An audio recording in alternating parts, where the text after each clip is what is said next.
ईसाई ने कहा कि मेरे नबी आपके नबी से ज्यादा अफजल है, इसलिए कि मेरे नबी आसमान की बुलंदी पे हैं, आपके नबी जमीन के नीचे दफन हैं। ने फरमाया कि तुम्हारी ये दलील बहुत कमजोर है, क्या तुम्हें मालूम नहीं होता है हमेशा दरिया के नीचे ही होता है। हजरत मोहम्मद अली फैजी तशरीफ ला चुके हैं। अब नात का एक शेर सुनिए कि नजर में है बहिश्ते हुस्न की तस्वीर तो देखो, नजर में है बहिश्ते हुस्न की तस्वीर तो देखो, मुझे देखो मेरे इस हाथ की ताबीर तो देखो। नजर में है बहिश्ते हुस्न की तस्वीर तो देखो, मुझे देखो मेरे इस हाथ की ताबीर तो देखो। चलो तुम जो कहोगे, मेरी नजर में है बहिश्ते हुस्न की तस्वीर तो देखो, मुझे देखो मेरे इस हाथ की ताबीर तो देखो। और हवा क्या लग गई, बीमार भी हो गया अच्छा, तबीबो दामने सरकार की तासीर तो देखो। तबीबो दामने, मैंने शेर बहुत अच्छा पढ़ा है, बहुत अच्छा शेर। अब आप दाद दे ना दे इससे कोई फर्क नहीं पड़ता है। मुझे मालूम है कि जिस तरह से बिरयानी ने रोटी की लज्जत छीन ली है, जिस तरह से डब्बों के दूध ने माँ के दूध का जायका छीन लिया, जिस तरह से खत्तो किताबत ने मोबाइल में खत्तो किताबत के इंतजार का लुत्फ खत्म कर दिया, ठीक उसी तरह से वक्ती शायरी ने दायमी शायरी का जनाजा निकाल दिया। मगर अभी भी अच्छे शेर सुनने वाले लोग मौजूद हैं, अहले स्टेज की मुझे भरपूर मदद हासिल है। अब तीसरा शेर पढ़ता हूँ कि नजर में है बहिश्ते हुस्न की तस्वीर को देखो, मुझे देखो मेरे इस हाथ की ताबीर को देखो।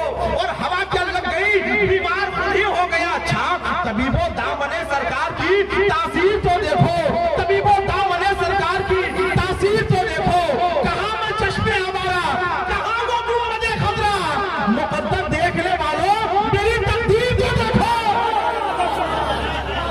कहाँ वो गुंबदे खतरा, मुकद्दर देखने वालों मेरी तकदीर को देखो। और चलो तुम जो कहोगे हम उसे तस्लीम कर लेंगे, मगर पहले बरेली का हमारा पीर को देखो।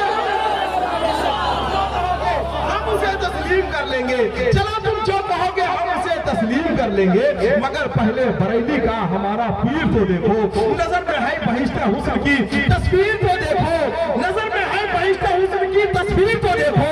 मुझे देखो मेरे इस हाथ की ताबीर तो देखो, मुझे देखो मेरे इस हाथ की ताबीर तो देखो। जान तू जान हो गया होगा, उन पे कुर्बान हो गया होगा, जान तू जान हो गया होगा, उन पे कुर्बान हो गया होगा। ईद के चांद से गले मिलता, मैं भी रमजान हो गया होता। खैरियत है कि मैं हुआ शायर, वरना मस्तान हो गया। खैरियत है कि मैं हुआ शायर, वरना मस्तान हो गया होता। हिंदुस्तान का वो शायर बैठा हुआ है कि जिनसे मिलने के बाद मुझे बेपनाह तकबीयत हासिल होती है और मेरे अंदर की उदासी का चेहरा खत्म हो जाता है, मेरी मायूसियों का दम घुटने लगता है। जनाबे मोहम्मद अली फैजी को आप सुनने के लिए आए हैं,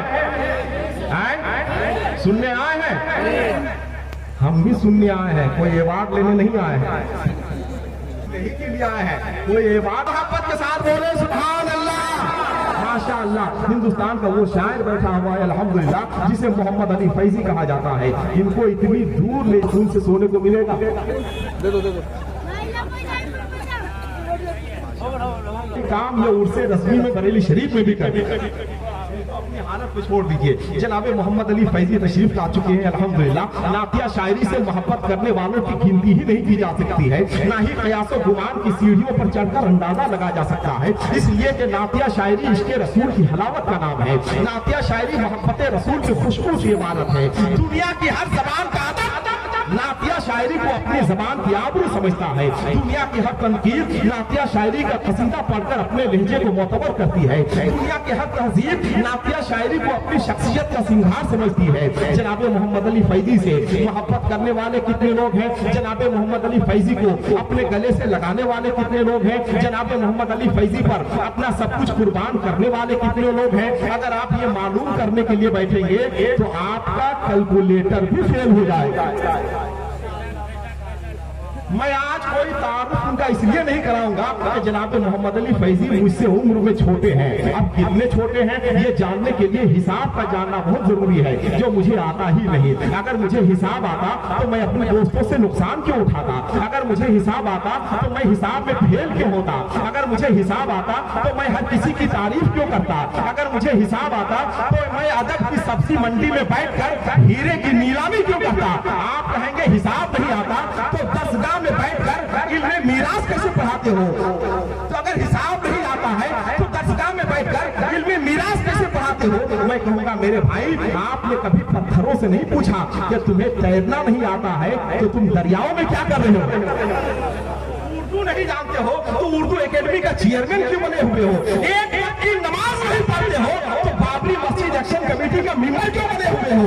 इल्मे उरूज नहीं जानते हो तो शायरी क्यों कर रहे हो? जनाब मोहम्मद अली फैजी का फिक्र फन के एतबार से इतना कद ऊंचा है कि वहां पहुंचने के लिए इंसान एड़ी चोटी का जोर लगाने के बावजूद शिकस्तों ना खुदा रहता है। लोग गूगल में शायर तलाशते हैं, ये पहला शायर है जिसको गूगल वालों ने तलाश किया।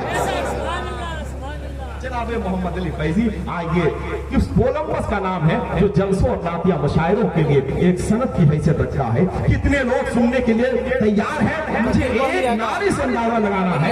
हजरत अल्लामा मुफ्ती सुल्तान रजा साहब किबला की इल्म के हवाले इतनी शानदार तकरीर हुई है, इतना अच्छा खिताब हुआ है कि खुदा की कसम अगर ये तकरीर अगर उत्तर प्रदेश के किसी इलाके में हो जाए या महाराष्ट्र में हो जाए तो इनकलाब बर्पा हो जाए। हजरत अल्लामा मरहूम साहब किबला, हजरत हाफिज सरफराज साहब किबला, हजरत हाफिज रागिब साहब किबला और तमाम असातिज़ाए किराम की खिदमत में हम मुबारकबाद पेश करते हैं कि शानदार तकरीर की वजह से इंशाअल्लाह हमारा जलसा मकबूलियत के ऐवान की तरफ इंशाअल्लाह बढ़ता हुआ नजर आएगा। आइए, जनाब मोहम्मद अली फैजी को कितने लोग सुनने के लिए तैयार हैं? मुझे एक नारे से अंदाजा लगाना है। जरा मोहब्बत के साथ अपने दोनों हाथों को उठा ले एक बार। नारे तकबीर का वक्त खत्म हुआ। जनाब मोहम्मद अली फैजी तशरीफ ला रहे हैं। तू ना हो तो तेरे शायर को शायरी एक ख्वाब हो जाए। अल्लामा मुफ्ती सुल्तान साहब किबला सुनिए, तू ना हो तो तेरे शायर को शायरी एक ख्वाब हो जाए। तू ना हो तो तेरे शायर को शायरी एक ख्वाब हो जाए। 4 दिन गुफ्तगू ना हो तुझसे मेरी उर्दू खराब हो।